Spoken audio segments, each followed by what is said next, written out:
Walidagala mwabale kulembera mwabale nyaba NRM mukulembera Uganda n'enguudo ezimu ziganye okukolebwa mwebale nyaba NRM mukulembera Uganda ne basement muzirina baledi muto mu bawambi abitandika mpola mpola mu ntandikwa ng'obulamu bwa mbirigo yengo oyogera otya nti nsomesa foreign policy egwe n'oyita omuntu kye twava twesowoolayo ne tubisomesa nga bachallenge abansuso abantu baavuma bazalawa n'abalala babulookinga naye tetwapowa twaguma ne tugusa ensonga bwe njogera nti ono ayogera ndowooza kati ogirabye ensonga kasukaali keeko nze simanyi oba mbongeremu I told you just ebeera time naye bwaba munnayuganda toweteeka ku pressure epeesa lye banyize lyeryo nabagamba nti ekintu kino foreign policy zigenda kujja mu Uganda omugenda kulaba embeera etali ya bulijjo egenda kubeera indicator nti system egudde kakati wetuli naye nsaba nnyo munoonyezeko ku bantu bonna abaazala wanga mbantu agingire wano baddeyo wansi mu vidiyo zaffe wansi batandikireeyo batandike okusoma deni mwe betwajja nabo tweyongereyo ani yali alabyeko kasookedde nga bibeerawo nga aba European Union bayomba ne government yonna ani yali akirabye nabagamba foreign policy zigenda kujja mu domestic policy mugenda kakasa embeera etali ya bulijjo okitegeera egenda kubeera signature oba sign ebeera sign yes signature kibeera kyemu anti bye bimu mugenda kulaba embeera etali ya bulijjo mu Uganda katuveeko wano then nzije olutalo sematalo lwaba luseewo eggulu eyo waggulu mu Northern Uganda kanzije nzija nkunnyonnyole nzija.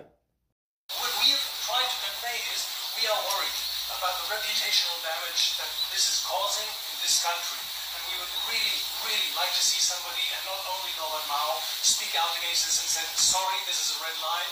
You cannot cross it. But nobody does. And that is what's worrying. Why does it become the responsibility of the government in Germany or Britain or wherever to ask Uganda to leave its own ideals? You could perhaps be asking, does the German ambassador ask the US government to leave its own ideals? Yes. The America doesn't leave its own Yes, ideals. with the US, Well, I have not seen you issue lectures to someone. The Americans. Do you have the copies of Sweden? Even if it is our struggle, we have no right to oppress our people or to torture them. You understand? And say they're in the basement and you say they're learning which language? Totally unacceptable. Thirdly, when you become in that office, you are no longer yourself. That's the institution of the country. That's a pillar of the state. You must be careful how you conduct yourself. Yes, that is Andrew Mwenda for you.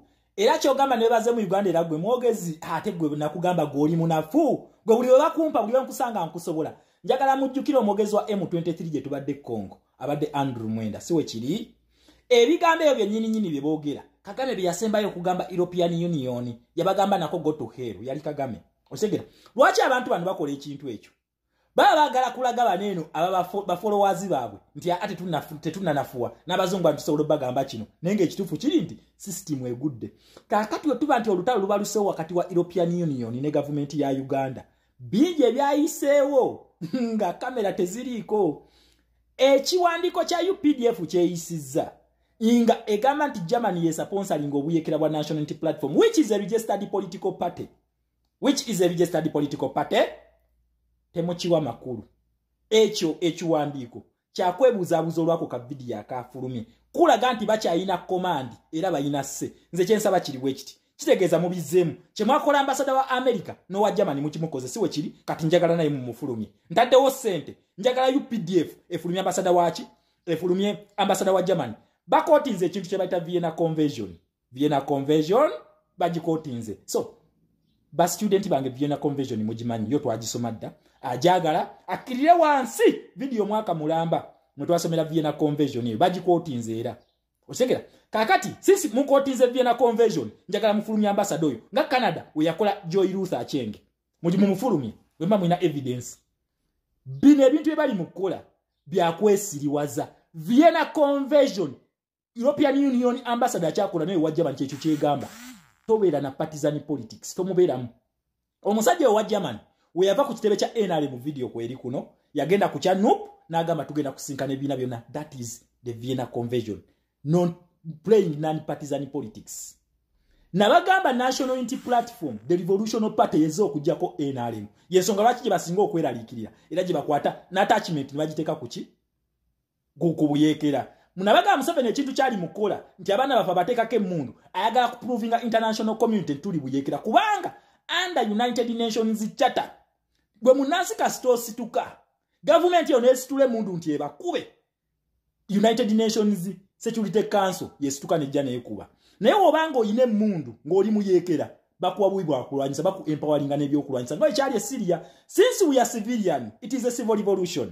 Mutegeke gali wemala otegeke gali tugenda kusituka we tusituka asitule ennyonyize mugenda kulaba kye bayita United Nations ne NATO ng'ekuba mugenda kakasa tine Gaddafi ne yali alina abamuwugiza obunyama kwaliko n'abaali banafuya foreign policy bashame Libya baaliyo naye munange waliko era kuno era ng'obukolwa bwa kuno bwe bwalinganga bwanafuya nga tewagala munansi kumanya kituufu kiriwo kulaga nti system ekyali yaki y'amaanyi kugambye gwe kola kya kusituka ogenda kulaba tabu zino foreign policy zibwatukidde mu Uganda.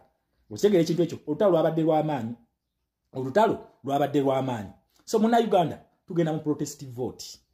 Okategedde akantu ako tugenda mu protestive vote. Kati ndowooza kyayi kyenkusomesa toddamu kutya Museveni is just a cockroach kiyenje buyenje. Then Andrew Mwenda nkwe ku answer lwaki abantu abayingira nnyo mu bintu ebyo because you are stupid muli basiru mufuze Uganda emyaka 4 just abasajja abakoze mwaka gumu bweguti Kyagulanyi emyaka 4 gyaba challenges mu mwaka gumu we basaliddeko obuyambi you are crawling sente zonna muzimalidde mukola buyeekera yensonga lwaki abatandikidde Kongo nga bakimanyi nti banene akasuwa kawaka amaanyi kali Kongo kagenda Rwanda ne bamusala kakati tuli mu Uganda nga bweri nabagamba tugenda kwambalagana obusajja buno nga buli yala Uganda eringanga weri tugenda kufaafagana ne Museveni nga Museveni wali Museveni na majege takyalina support yonna okuva bweru wa Uganda teriwo yakomye Rwanda bamumaliriza Somalia South Sudan Congo bamugobyeyo kakati tugenda kwambalagana ne Museveni nga Museveni okategedde akantu ako yes eno struggle ya kutunyumira ambye eno struggle ya kutunyumira ngi yali ayine mundu tufaafagana naye nga just kiyenje buyenje yes kakati muna Uganda okyatyaki okitegeera okyatyaki Museveni talina kyali bamunafuyiza ojja kwebuuza ensi eyina ebyobugagga erina gold erina ki lwaki essaawa eno terina ssente byonna bifreezing nakugamba bano balina amaanyi okukola kyonna bakisobola kakati alowooza kusolooza bakadama ogenda zijjawa ani agambye tugenda zikuwa then yagambye ekyokukwata abaana nti abayekera obubinja bwabayekera buli mu ghetto yes tewali buzibu obubinja bwabayekera buli mu ghetto bakwate omwana wa ghetto totya mbabatwale makomera ate kirungi bagenda kusiba bana ba ghetto mumanyi okumenya amakufuru olunaku lulinga lutuusa olw'okusituka tugenda kumenya amakomera ga Museveni mugendeeyo mukole mobilization muzimbe eggaali buli wakuteeka zimbawo ggaali buli wakuteeka zimbawo eggaali tugenda kumufuukira ekizibu n'amakomera ge gennyini gagenda kufuuka ekizibu okitegera gagenda mufuukira ekizibu tuli milioni 10 ez'abanna Uganda eza National Unity Platform zenjogerako oyo fala talina amakomera gasiba mitwalo 3 era milioni 3 tazilina ne wana basibyeko milioni 3 milioni 7 zigenda mufuukira ekizibu Museveni amaje gayina oba abasirikale balina Museveni ayina abasirikale emitwalo 13 kitegeeza National Unity Platform abalonzi beerina bokka bamala okuchallenginga Museveni ono mutegera emitwalo 13 akati milioni 3 wanaziteeka mu makomera tusigala milioni 7 milioni 7 ekunaavako milioni 2 bano tebinkwatako bano bakadde nga tebasobola kudduka okay abo nabo tubwejjeko milioni 2 tusigala milioni 5 milioni 5 njagala ozidividingemu by 130,000 soldiers buli omusirikale omu agenda containing abantu bameka kitegeeza nti omusirikale omu agenda kubeera n'emitwalo nga 2 egy'abantu okitegeera balina okufaafagana najo omusirikale omu agenda kubeera n'emitwalo ng'emeka omusirikale ogu kakati njagala tugenda kwambalagana ne Museveni ono kakati muna Uganda ombuulire Museveni agenda kutuyitawa njagala mumbuulire waliyo mundu erina amasasi omutwalo gumu jeri tanke ezo tezigenda kujja ku street United Nations yerina okuactivatinga kitegeeza tugenda kufaafagana n'abasirikale bano kimafia yes nabagambye eno stage we tuli weziraundingira kiggwa leero oba nedda it is now or never muna Uganda wetegeke tugenda kanoonya, tugenda kalonda, tugenda kagoberera, tugenda kalanja. My people, I greet you all in mighty name of Jesus Christ. Praise the living God. Happy Sunday for everyone. I'm been busy. Salam alaikum. Yeah, I'm about to go somewhere. I'm been busy. Lawako internet jude. Ya usasira wange. Chitalo nyo. Waliwo mwala ono. Barbara, bakwagagala Barbara. Mwana weganga. I'm so sorry for her. I could not say rest in peace. Mama Barbara. Guma mukwano. Sigwe soze. This world is full of temptation. Sorry mama. Sorry mukwano. Sorry. We leave everything to God. For us mother. For us Abazade. For us who produce girls.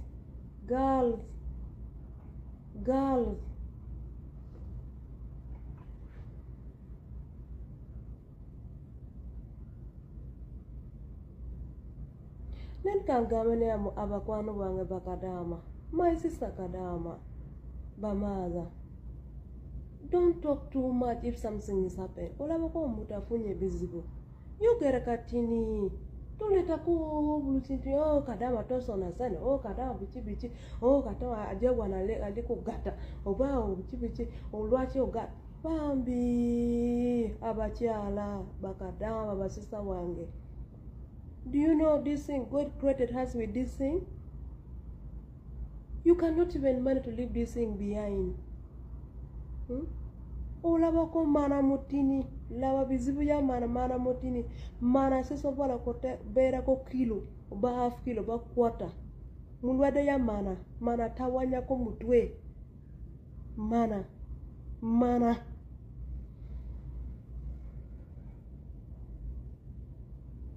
you leave your mom osula ni mama one tata oleka ko mama ogena kutwala ko bintu yo ko mutu mulala. You leave your family, then you go and get another person. Your home have everything, your family have everything, they have food. That food cannot manage in that casting of mana. You have to take mana to someone. The way God created. Then you cannot blame that girl.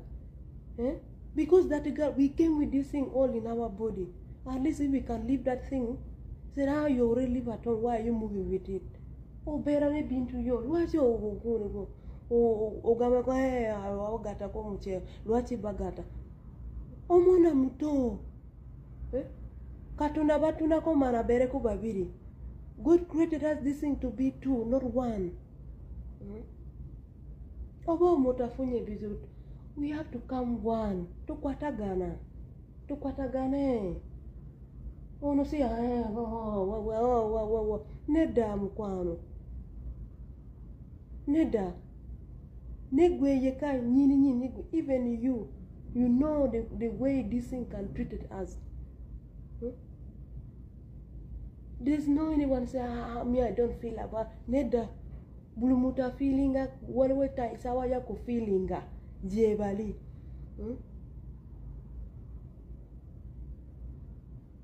Ane abachala bana Uganda lekera kuseneka abana bato musyeyo at least wafe manaikade at least osobola ku controlinga manaikade omwana muto usanga ko omwana ali muto tanaba kufumbirwa tanaba ate ali bwana musyeyo mama wali waka mulekera kuseneka abana bato kukola ko milimu ono yasyeyo at least wafe abakulu bakowa kugune at least osobola kukola lekera kwa abana bato waka abachala bana yuga muje wanokole mule kwa abana waka tusene kwa abana bato. Like last time I got a girl here called Angela. I cried for that girl. Omwana muto omwana jeje wana wa like 18 years or 16 years. Mwara wayagala kuweba keno mwana omwana duse siro cha mwenda paka mu police aleta ko mu office ne chigere izalaba ko omuwala bwagame bosi wange ayagala kuwebakeniza omwana muto anyirira ayogera olulimi lw'Arabu yekka ate izagambe ku mama wo gyali agambe mama wange gyali lwaki mama we aseninga gwe oli muto oba otulya kukola mirimu yakyeyo abaana abato sisobola kubeerako talya at least waffe abakulu osobola ogumako owulira efiringa muto sisobola abakyala Abannayuganda lekera kuseneka abaana abato kuseeyo muleka at least mu Uganda okabaka izalishinga obwobuji olyako wano teri mu Dubai kijjudde kuya ate Dubai ali open country buli kintu yona ali mu Dubai lekera kuseneka abaana abato museeyo ate ono polisi ya Uganda mulekera kuseneka abaana abato tandika kuseneka abakazi bakulu like for us ne for us also we feel then you keep but abato lava ko mwana bafiridwa ali muto lava the girl is still young oba bisitufu oba alilo buto ayagala kujja kulobora n'amanyi buli muntu ayogera bibye ate ekituufu yekka Katonda amanyi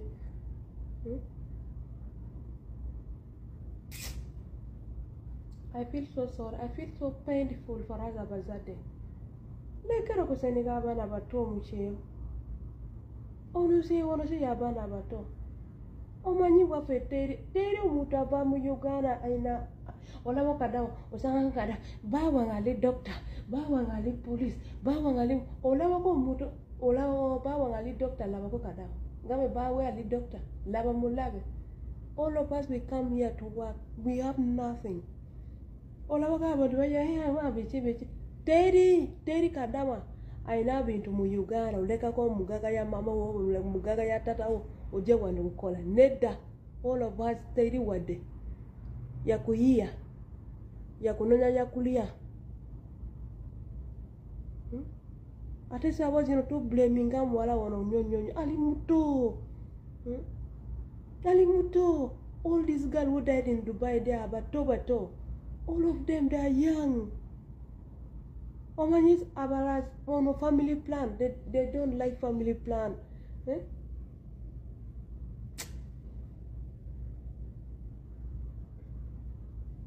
olaba ko ne olaba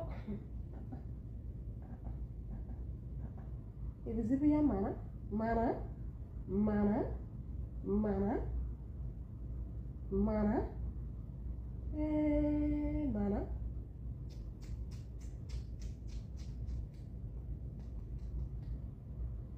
ule mana ko tok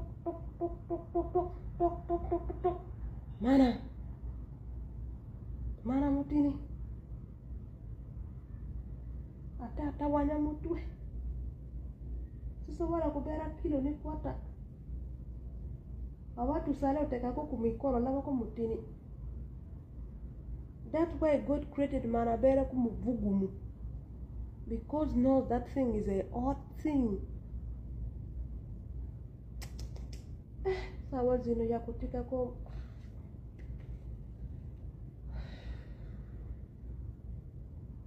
ate olabako mama ya Barbara mukyala muto lichazi yange mukyala muto waki mama ya Barbara uje mukyolekako abaana bo waka the woman is still young like me uli mwaka wange lekera ka abakyala ya Uganda lekera kuseneko abaana bato ku kyeyo ono wekyeyo ya rapteri ya kugata wa gata ko funye lubuto omutaga kanjeko lubuto agena kufiridwa aliga bere mu Uganda aliyeko sisa wazilo kwa Katonda